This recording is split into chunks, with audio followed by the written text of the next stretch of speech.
राजाधिराज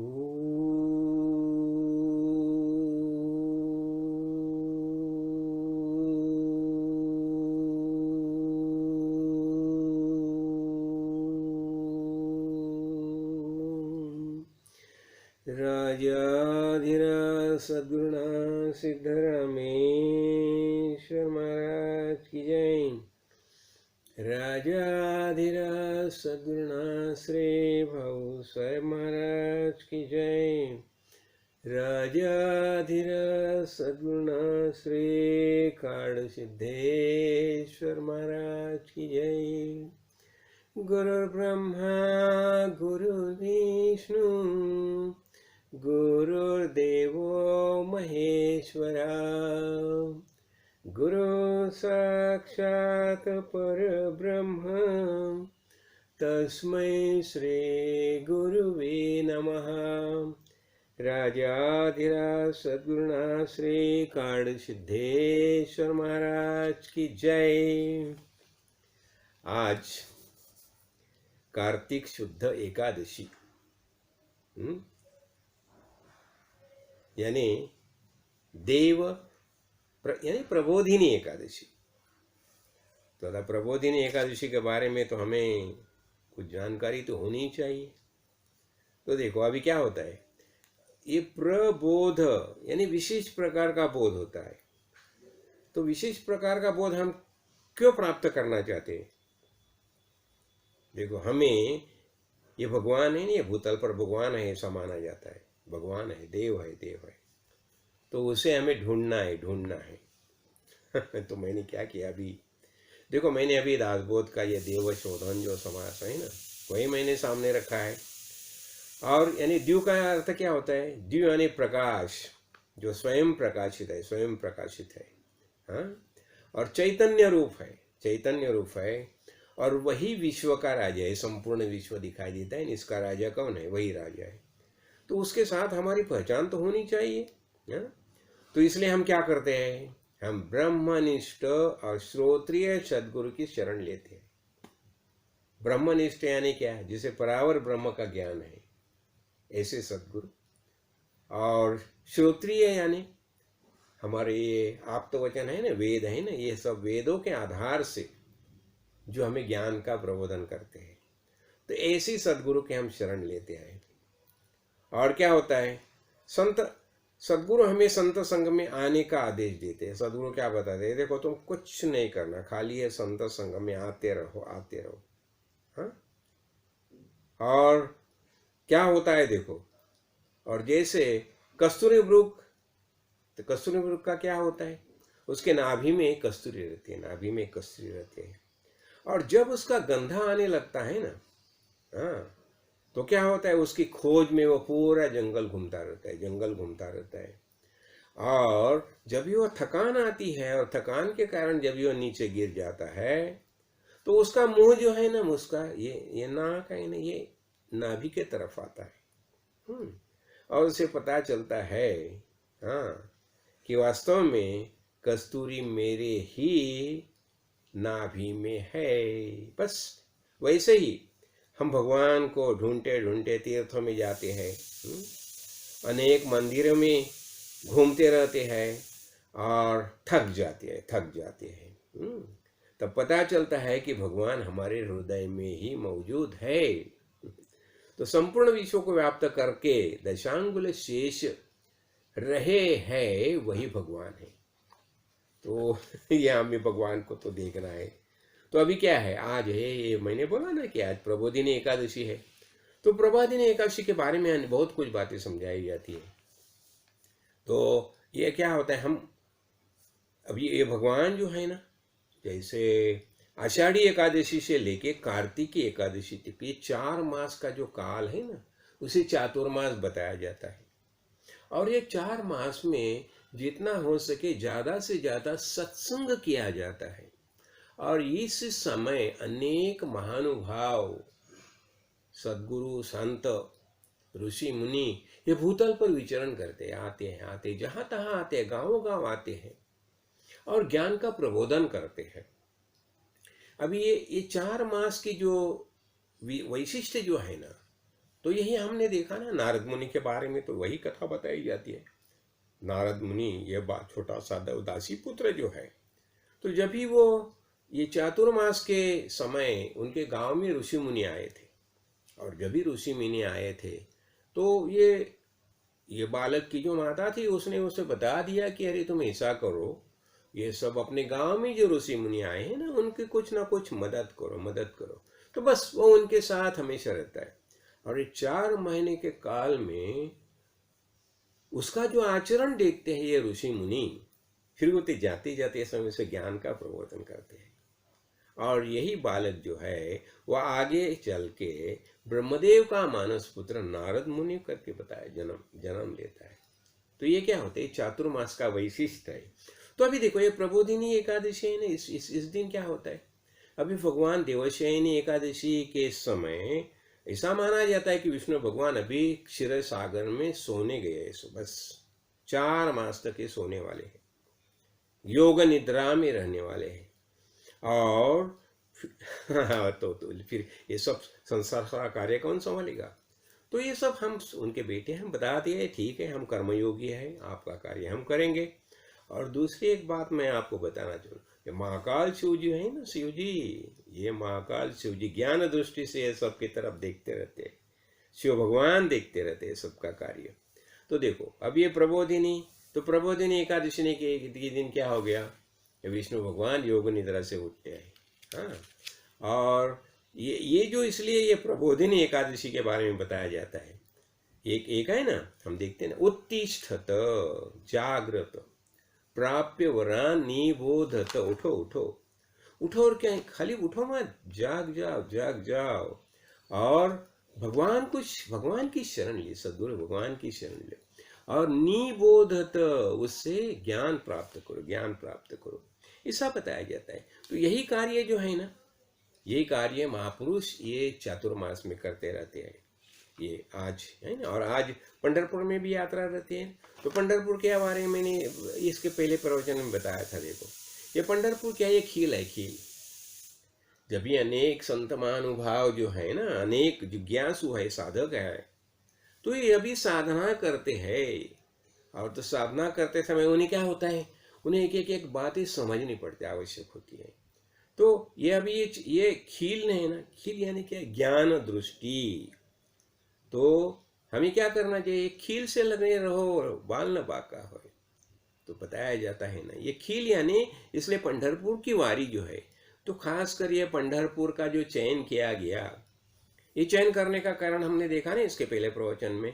यहाँ क्या होता है, यहाँ विष्णु भगवान भी है और शिव शंकर भी है, दोनों की मौजूदगी है। इसलिए शिव भक्त और विष्णु भक्त सब भक्त लोग वारी लेके पंढरपुर में जाता है। तो आज के दिन पंढरपुर में यात्रा मेला लगता है, बड़ा जुलूस लगता है, और सब भक्तजन जो है वो ज्ञान का निश्चय पक्का करने के लिए ये भगवान के दर्शन के लिए आते हैं। पंढरपुर में बड़ा जुलूस लगता है, मेला लगता है। तो ये हो गया।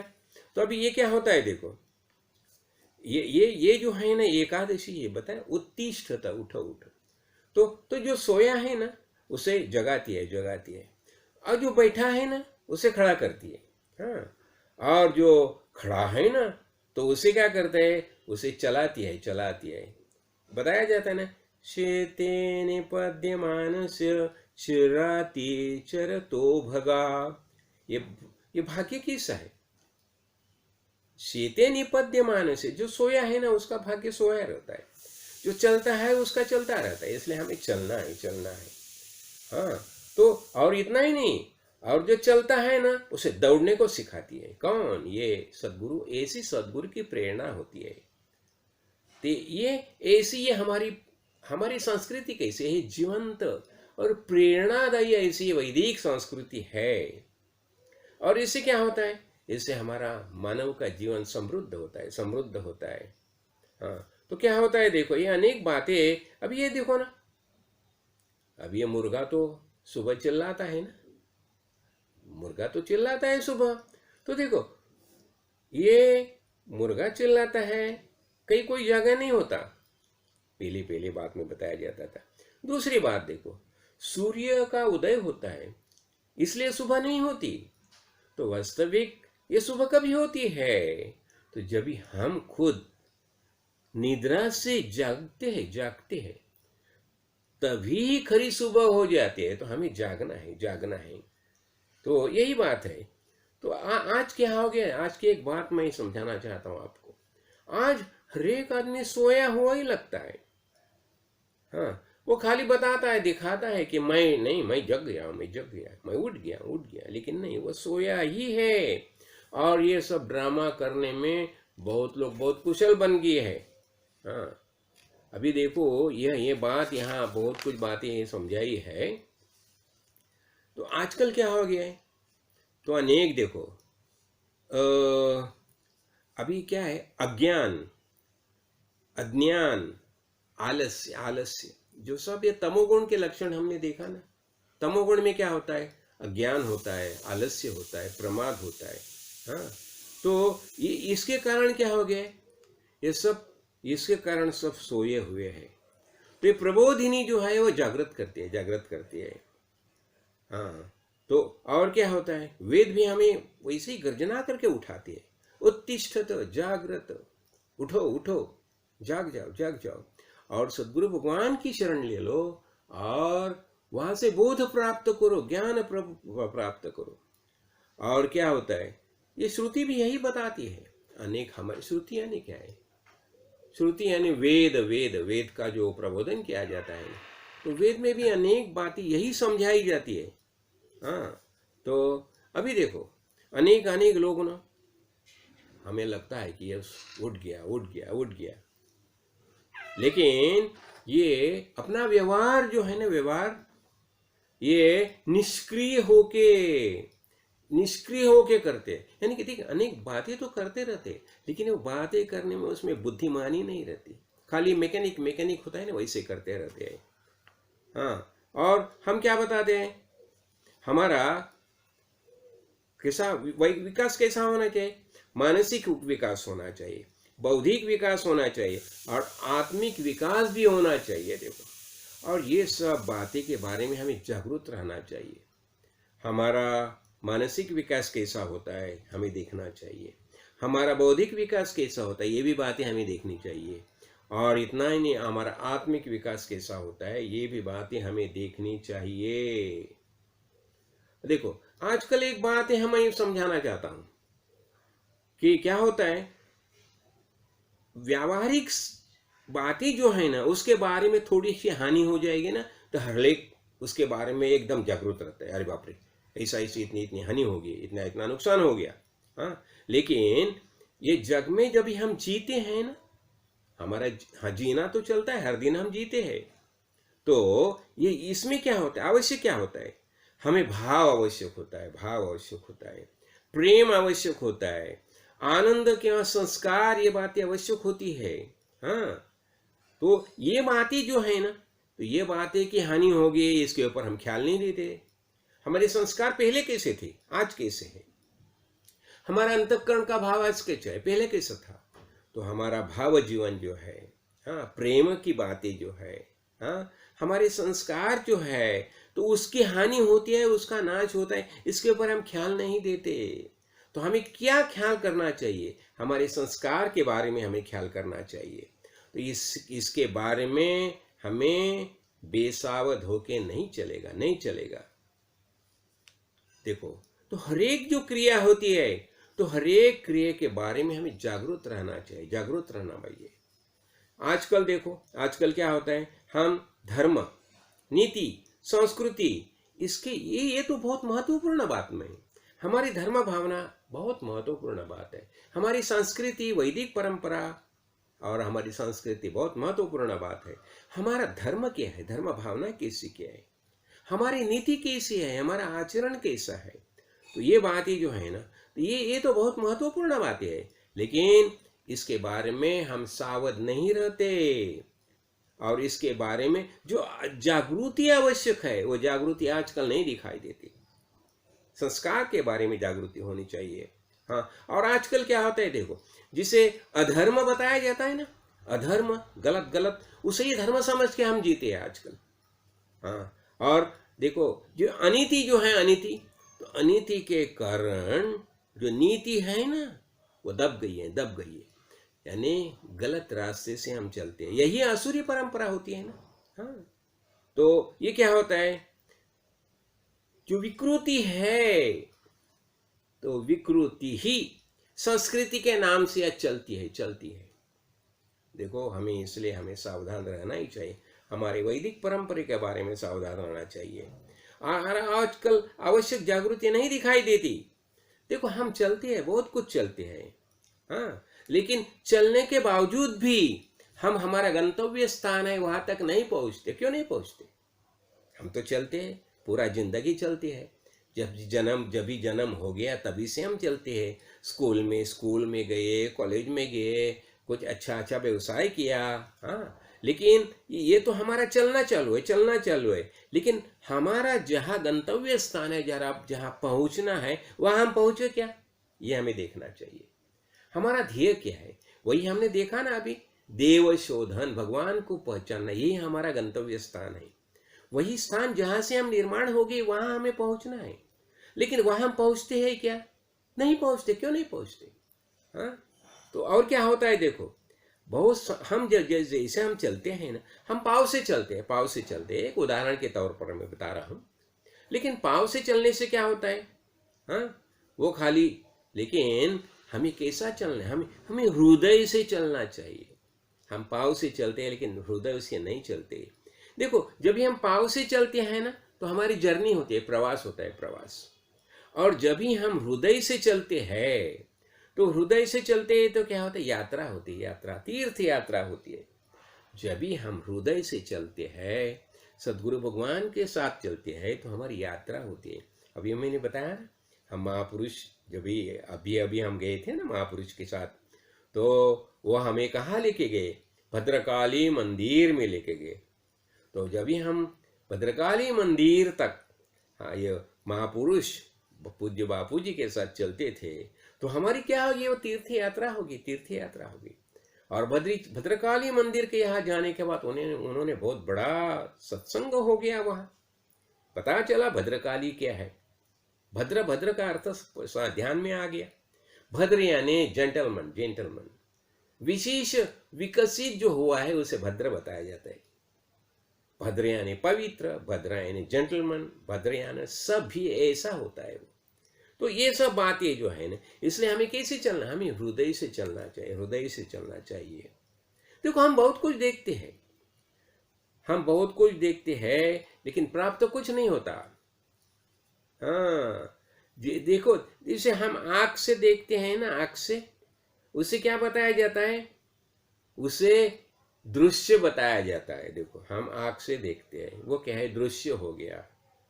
और जब हम हृदय से देखते हैं, हृदय से, तो दर्शन होता है। तो हमें क्या करना चाहिए, हमें दर्शन करना, भगवान के दर्शन करना है ना, तो भगवत दर्शन करना है हमें। तो दर्शन कभी हो जाएगा, तो दर्शन करने के लिए हमें हृदय से चलना चाहिए, भाव से चलना चाहिए। हाँ, देखो हम ना बहुत कुछ सुनते हैं, हाँ, लेकिन हम कुछ समझ लेते हैं क्या, उसकी जानी हमें होती है क्या? कुछ नहीं होती। खाली सुनते हैं, लेकिन सुनने से उसकी जानी हृदय में खोलवर उतरती है क्या? नहीं उतरती। तो हमें क्या करना चाहिए, जो हम सुनते हैं उसका हृदय में पेनिट्रेशन होना चाहिए, मुड़ना चाहिए। हाँ, देखो, और इतना ही नहीं, बहुत कुछ बातें समझाई जाती है। हम जो कान से जो सुनते हैं ना, तो वो उपनिषद बहुत कुछ बातें बताते हैं। तो कान से सुनने, कैसा सुनना चाहिए, ये सुनने की भी एक कला होती है। वही हम मिस किया है, भूल गए हैं। हाँ, हम बहुत कुछ बताते हैं, हाँ, बहुत कुछ बताते हैं, लेकिन जो बताते हैं ना, वो शब्द में एक सामर्थ्य होना चाहिए। देखो जब महापुरुष बताते हैं ना, तो उनके वाणी में एक सामर्थ्य होता है। वो सामर्थ्य कैसा होता है?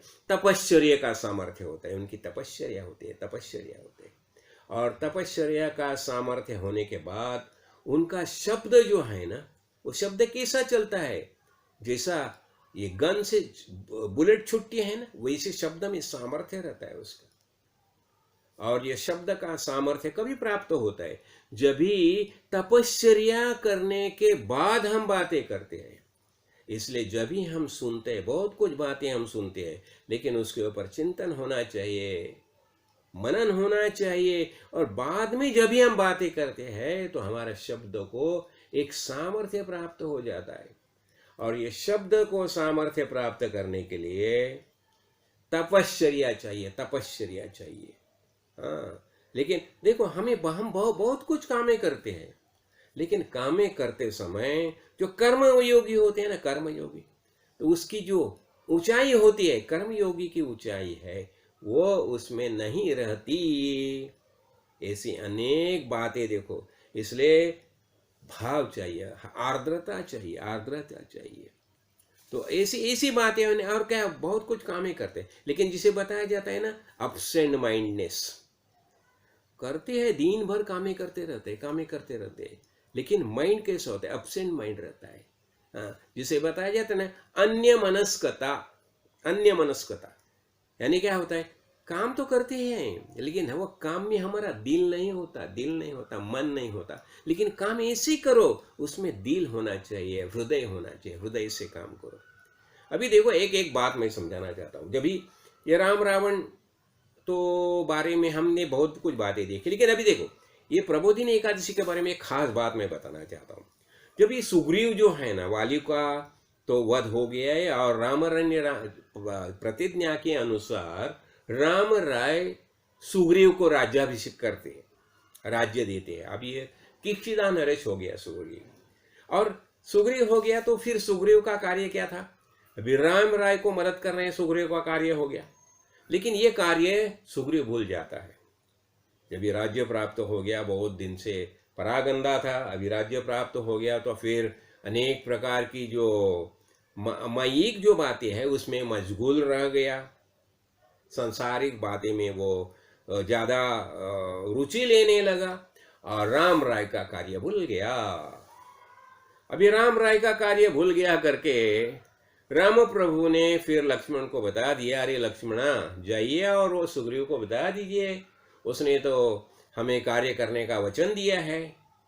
तो फिर लक्ष्मण जाते हैं वहाँ, और लक्ष्मण थोड़ा गुस्सा होते हैं, गुस्सा आग बबूला होती है। ऐसे लक्ष्मण जब भी जाते हैं, अभी जब भी सुग्रीव को पता चलता है कि लक्ष्मण आता है करके, तो वो क्या करता है? उसकी पत्नी जो है उसके सामने भेजता है। अभी देखो महिला सामने आ गई तो थोड़ा सा उसका राग जो था वो शांत हो गया, लक्ष्मण शांत हो गए।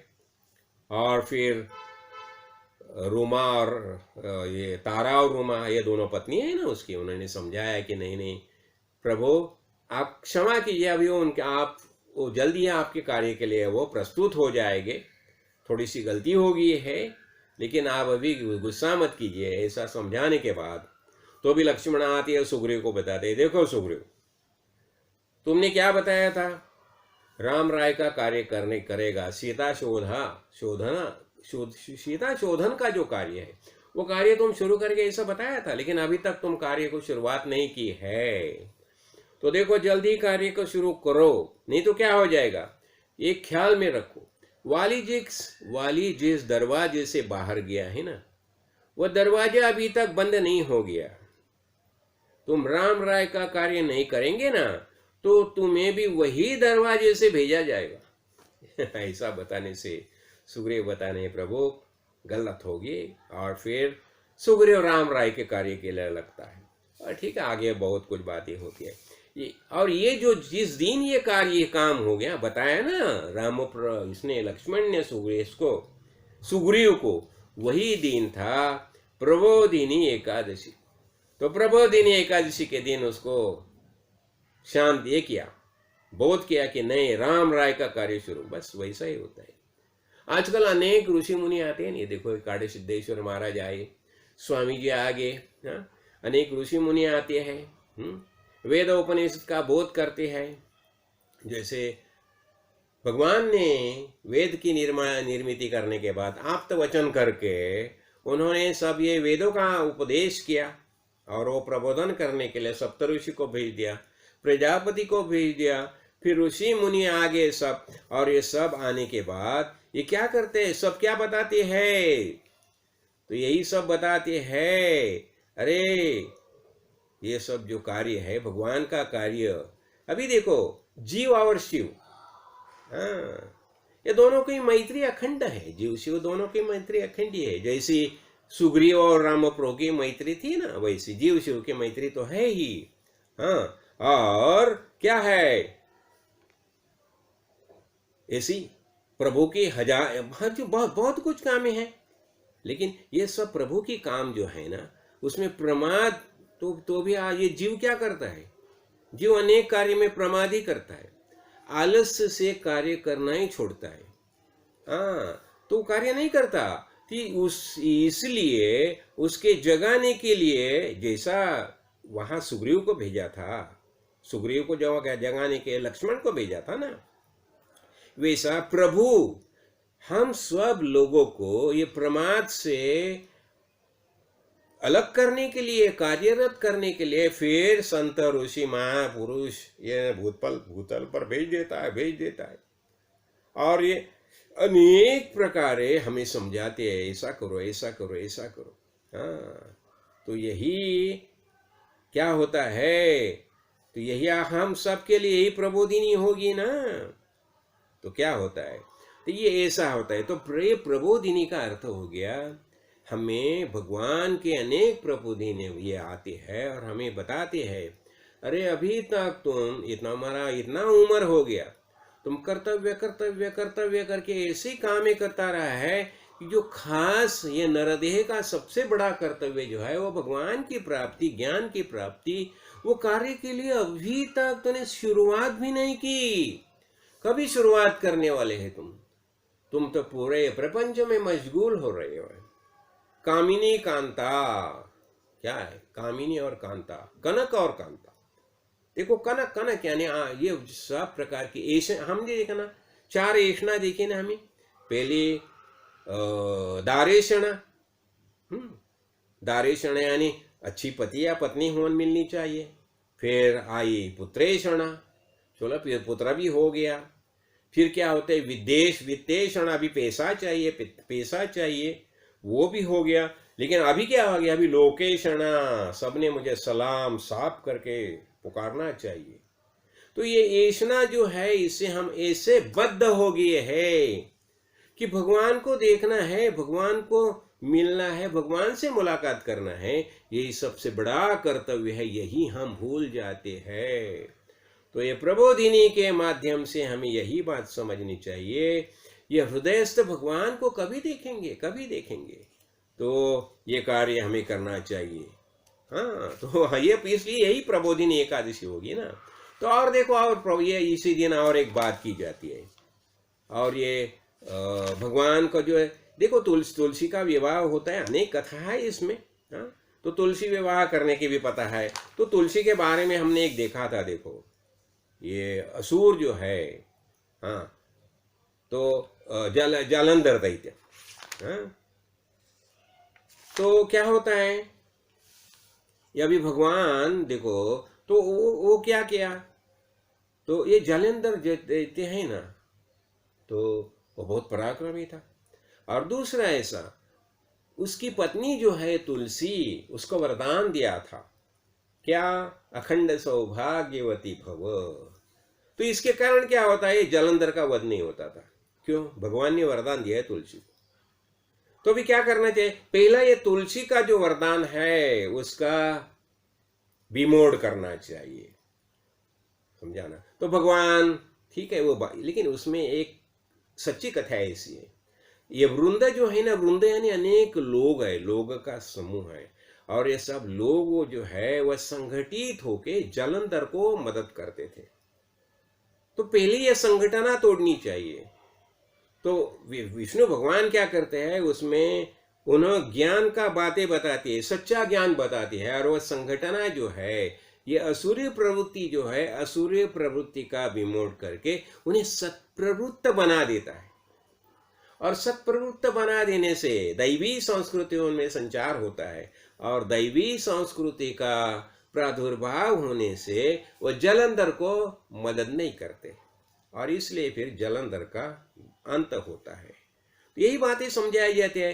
फिर वो तुलसी जो है वो भगवान को शाप देती है, तुम पत्थर बने जाएंगे हो। फिर वो शालिग्राम बनती है। भगवान बताते हैं कि तुम तुलसी बन जाएगी, तो वो तुलसी बनती है। तो देखो, ये तुलसी का भी अलग महात्म्य है। अब हमारी परंपरा में तुलसी को माता बताया जाता है। तुलसी वृंदावन घर में रहना ये बहुत शुभकारक स्थिति मानी जाती है। तो ऐसा फिर शालिग्राम और तुलसी का विवाह किया जाता है। देखो, अनेक बातें हैं, लेकिन ये सब बातें हमें ज्ञान दृष्टि से समझनी चाहिए, समझाना। और तुलसी का एक औषधि उपयोग है, तो वही अनेक अनेक बातें यहाँ समझा जाए। रूपक कथा होती है अनेक। हाँ, तुलसी ऐसी तुलसी देखेगी तो कल्याण रूपिणी है। हाँ, और वातावरण में पवित्रता छा जाती है, और जो अशुभ विचार, पापी विचार है, उनका नाश होता है। इसलिए हरेक घर में ये पाप हारिणी और पुण्य देने वाली जो तुलसी है, उसका होना बहुत शुभ माना जाता है। तो ऐसी अनेक कथा है इसके अंदर। तो देखो, खासकर तो हम क्या है देख रहे थे, तो ये प्रबोधिनी एकादशी के बारे में हमने कुछ बातें समझ ली। और एक क्या, देखो, ये चातुर्मास है ना, हमारी परंपरा है ना, हमारी परंपरा का हिसाब से मैं ये विशेष महत्वपूर्ण क्यों मानता हूँ। देखो, अभी हमारी ये चातुर्मास जो है ना, तो मैंने बताया ना कि अपने मीना ताई की जो नानी थी, मीना ताई की नानी, मौसी, मम्मी, उन्होंने ने चातुर्मास में कितने 1928 में 1928 साल में चातुर्मास में ही हमारे सदगुरु सिद्धरामेश्वर महाराज यानी हमारे दादाजी, तो उनसे अनुग्रह लिया था कभी 1928 में। तो जब से ये हमारी परंपरा हमारे परम कुल में चालू है। हाँ, और दूसरी बात ऐसी, ये मीना ताई जो है ना, एडवोकेट मीना ताई, तो उसका आज जन्मदिन है। उसका जन्म है प्रबोधिनी एकादशी का। तो देखो, उसका जन्म का हिसाब से ये प्रबोधिनी है, और उन्होंने कैसा क्या कार्य किया। देखो, पूरी जिंदगी उन्होंने गुरुजी के साथ ही गुजारी ना। क्यों? गुरुजी तो हमेशा घर में आते थे बचपन से। जब भी उनके 12 साल की उम्र होती थी, जब भी उन्होंने गुरुजी से अनुग्रह लिया, और जब भी 72 साल की उम्र थी 72, जब भी मोक्षदा एकादशी के पास दूसरे दिन उन्होंने परलोक गमन किया है। तो उन्होंने भी बहुत प्रवचन की है। तो उनके प्रवचन मैंने खास में यूट्यूब में भी अपलोड की है। और तो देखो, उनके जो छोटे छोटे प्रवचन है, लेकिन वो प्रवचन में इन्होंने कैसा ज्ञान दृष्टि का कैसा प्रबोध किया है। देखो, जिसे सुनना है वो अवश्य सुन सकते हैं, लेकिन ज्ञानी कैसा होता है, निर्भय निशंक और शुद्ध ज्ञान से कैसा होता है। तो जब भी हम मीना ताई का जीवन सामने रखते हैं, तो वही बातें हमारे सामने आती है। तो खासकर हम यहाँ क्या देखे थे, हमें तो अभी प्रबोध होना चाहिए। तो प्रबोध के बारे में हमने देखा ना कि हम किसके बारे में प्रबोध होना, भगवान के बारे में हमें वो ज्ञान दृष्टि प्राप्त करनी चाहिए। और कि पहले कैसी होती है, पहले रात्रि होती है, तो रात्रि के बाद प्रबोध होता है ना। सूर्योदय हो गया तो प्रबोध हो गया। और ये पहली निशा होती है, तो निशा यानी क्या, ये अंधकार है, अज्ञान अंधकार है। तो हमें अज्ञान अंधकार से छुटकारा पाके हमें ज्ञान दृष्टि से प्रज्वलित होना है। तो अभी ज्ञान दृष्टि से प्रज्वलित होने के लिए हमें संत संग में आना ही चाहिए, बस। तो इसलिए भगवत गीता में बताया ना, या निशा सर्वभूतानां तस्यां जागृति संयमी, यस्यां जागृति भूतानि सा निशा पश्यतो मुनि। देखो, जो संपूर्ण प्राणियों के लिए जो रात्रि के समान है, हाँ, उस नित्य ज्ञान स्वरूप परमानंद की प्राप्ति में स्थित प्रज्ञ जो है योगी, वो जागता है। स्थित प्रज्ञ योगी जागता है कहाँ? सभी प्राणियों के लिए जो रात्रि के समान है। रात्रि के समान क्या है उनके लिए? हाँ, ये मामूली बात। परमार्थ, उन्हें परमार्थ रात्रि जैसी लगती है प्रापंचिक लोगों को। हाँ, और ये परमार्थ जो है ज्ञानी जिज्ञासु लोग को दिन जैसा लगता है, तो वह संयमी जागृत रहते हैं। हाँ, और जिस नाशवान सांसारिक, जो सांसारिक बातें कैसे नाशवान है, हाँ, तो वो सुख प्राप्ति के प्राप्ति में सब प्राणी जागते रहते हैं। सांसारिक सुख प्राप्ति के लिए सब ये प्रापंचिक लोग जो है ना जागते रहते हैं। हाँ, तो परमात्मा के तत्व को जानने वाले मुनि के लिए वह रात्रि के समान है। है ना? तो हमें क्या, हमें परमात्मा प्राप्त करना चाहिए। और ये प्राप्त करने के लिए हमें सबसे बड़ी बात देखो, मनुष्य शरीर प्राप्त तो हो गया है ना, तो उसके आधार से हमें क्या करना चाहिए, भगवान की प्राप्ति करनी चाहिए। तो इसलिए हमें एक ही बात करनी चाहिए, क्या, जैसा गुरुजी ने बताया, चिदानंद रूप शिवोहम शिवोहम, चिदानंद रूप शिवोहम शिवोहम। अभी देखो, ये तो हो गया, हम कौन, सच्चिदानंद रूप आत्मा, यही वास्तविक हमारी पहचान है। अभी देखो, हम देखते हैं ना, हम ये क्या करना, कैसे करना चाहिए, श्रद्धा से होना चाहिए। श्रद्धावान लभते ज्ञानम तत्परा सयतेन्द्रिया, ज्ञानम लब्ध्वा परा शांतिम अचिरेणाधिगच्छति। जिसके अंतःकरण में श्रद्धा है, श्रद्धा है, भक्ति है, वो क्या करता है, वही ज्ञान को प्राप्त करता है। और तत्पर रहना, देखो देखो, तत्पर रहना यानी उत्तिष्ठत, यानी प्रबोध, विशेष प्रकार का बोध प्राप्त करना। तो हमें तत्पर रहना, तत्परा, श्रद्धावान लभते ज्ञानम तत्परा, और संयतेन्द्रिया, इंद्रिय के ऊपर हमारा अमल होना चाहिए। इंद्रिय जैसे घोड़े दौड़ते हैं ना, वैसे इंद्रिय दौड़ते हैं, उन्हें ज्ञान दृष्टि से हमारे हाथ में काबू में रखना चाहिए। हाँ, तो ऐसा ही होता है ना। फिर क्या होता है, और एक बात समझाइए, त्रिविधा भवती श्रद्धा देहिनाम सा स्वभावजा। देखो, 3 प्रकार की श्रद्धा होती है, एक सात्विकी होती है, एक राजसी होती है, और एक तामसी होती है। ये 3 प्रकार की श्रद्धा रहती है। और ये सात्विक जो है क्या करते हैं, यजंते सात्विका देवान, जो सात्विक है वो देवों की उपासना करती है।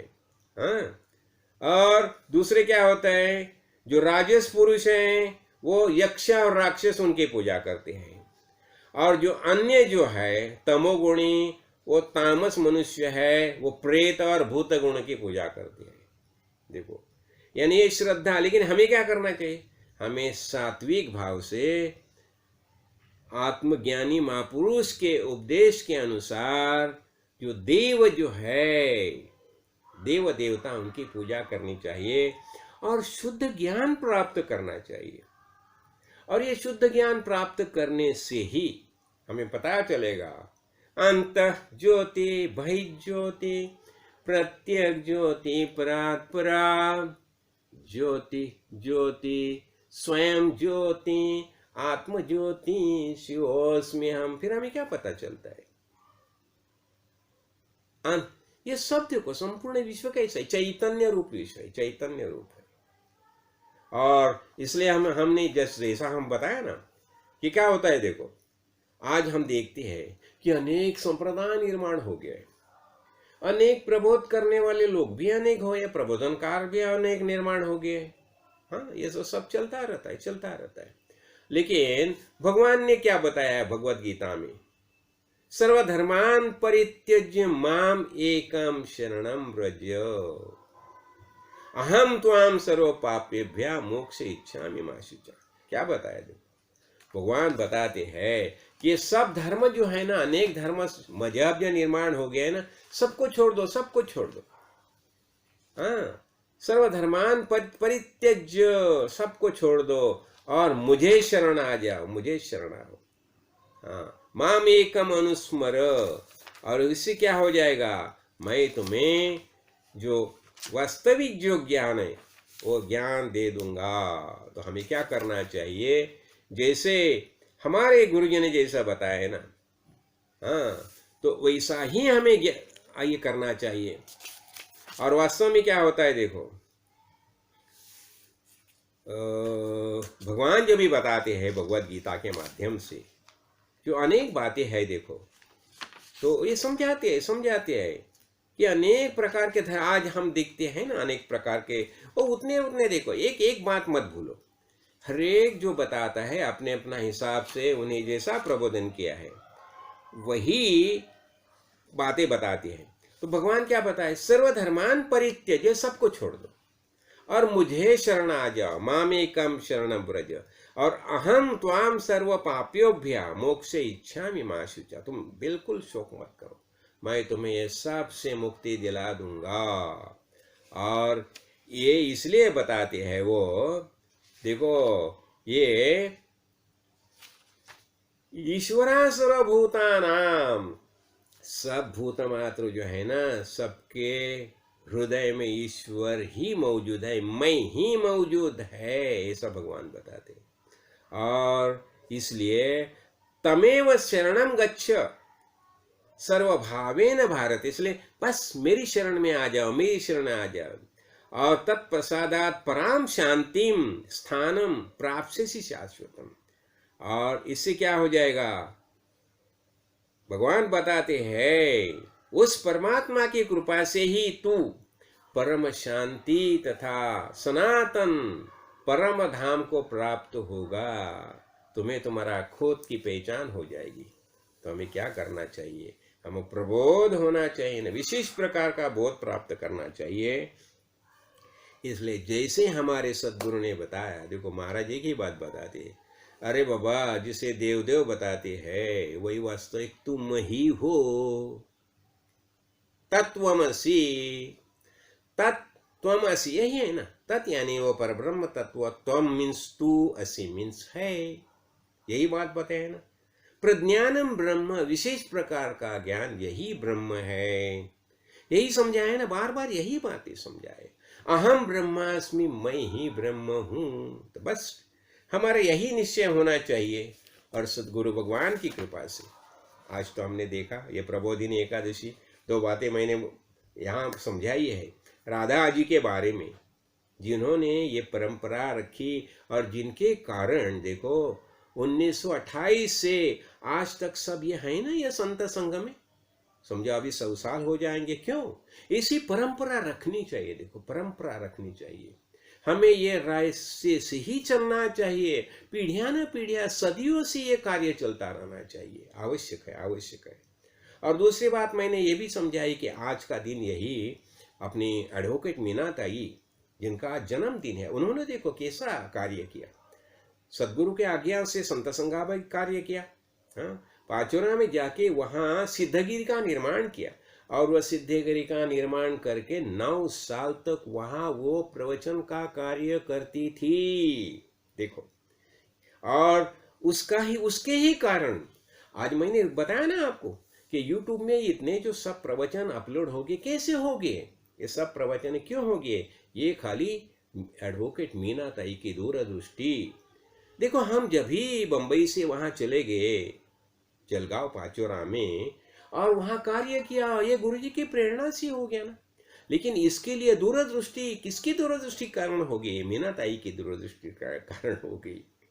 तो इसे हमें क्या करना, ये देखो ये बात है, समझो प्रबोध विशेष प्रकार का बोध प्राप्त करो, और ये भगवान का कार्य, हमारा दायित्व समझो। पहले खुद जैसे सदगुरु ने बताया, हमारे सदगुरु ने बताया, काड़े सिद्धेश्वर महाराज ने जैसा हमें बताया वैसा हमें आचरण करना चाहिए। हमारा ये दायित्व है, भगवान ने हमारे ऊपर दायित्व सौंपा है। जैसा विष्णु भगवान का दायित्व है ना, सबको ज्ञान देने का, सबका प्रतिपालन करने का। इसलिए क्या होता है, देख उसके इसमें देखो एक प्रतिपाल करने की शक्ति होती है और ज्ञान शक्ति, दोनों साथ में चलते हैं। देखो दोनों पलटे साथ में चलते हैं। और भगवान का आश्वासन है, न मे भक्ता प्रणश्यति, मेरा जो भक्त हो गया उसका सभी प्रकार से मैं संरक्षण करूंगा। न मे भक्ता प्रणश्यति, और यदा यदा हि धर्मस्य ग्लानिर्भवति भारत अभ्युत्थानमधर्मस्य तदात्मानं सृजामि, मैं खुद देह धारण करके भूतल पर आऊंगा और जो सात्विक लोग हैं उनका कल्याण करूंगा। ये भगवान का आश्वासन है। बस हमें हमें चलते रहना है, चलते रहना है जब तक ये। इसलिए क्या करना चाहिए, देखो, पहले खुद ज्ञान प्राप्त करो, खुद ज्ञान प्राप्त करो और बाद में उसका ज्ञान का प्रबोधन करो। आपने आजू बाजू में जो जो कोई आएंगे उनको सबको ज्ञान की बातें समझाओ और यही हमारा प्रबोध हो जाएगा, यही प्रबोधिनी एकादशी हो जाएगी। और एकादशी का अर्थ क्या आ गया, ये संपूर्ण विश्व है, एक की ही दशा है, एक से ही निर्माण हो गया है। और एको हम बहुश्याम प्रजा, यही हरि संकल्प है। मयिक जगत है, ये सब स्वप्न है, ख्वाब है। अरे जो हो गया ही नहीं उसकी बातें में क्या पूछ रहे हो। तो भी जब तक हम ये मयिक शरीर में रहते हैं तो हमें व्यावहारिक सत्ता समझ के ये सगुण देह जो है, सगुण पूजा है, वो करनी ही चाहिए। इसलिए साधन प्रतिष्ठा को खास महत्व दिया जाता है। तो हम ये करते रहे बस। ओम परमेश्वराय विद्महे परतत्वाय धीमहि तन्नो ब्रह्मो प्रचोदयात। क्या बताया, परमेश्वराय विद्महे, परमेश्वर जो है उसे मैं जानता हूँ और जो परतत्व जो है उसका मैं ध्यान करता हूँ। तो ऐसा जो ब्रह्म जो है हमारा सभी तरीके से कुशल मंगल करे, यही भगवान से प्रार्थना। ऐसे ही महालक्ष्मी च विद्महे विष्णुपत्नी च धीमहि तन्नो लक्ष्मी प्रचोदयात्। ओम महादेवाय विद्महे रुद्रमूर्तये धीमहि तन्नो शिव प्रचोदयात्। देखो, शिव तो श्मशानवासी है, वहां से उसकी बही शुरू होती है, बाउंड्री शुरू होती है। हाँ, तो हमें हमारा अंतिम कल्याण कौन करता है, शिव ही करता है ना। हाँ, इसलिए उत्पत्ति स्थिति आणि लय कौन करता है, शिव करता है। यानी अंतिम कल्याण कौन करता है, शिव करता है। तो ये संपूर्ण विश्व में एक ही सत्ता है, किसकी, एक ही सरकार, और वही सत श्री महाकाल राजाधिराज सद्गुरुनाथ श्री काड़ सिद्धेश्वर महाराज की जय। बम बम बोले सत श्री महा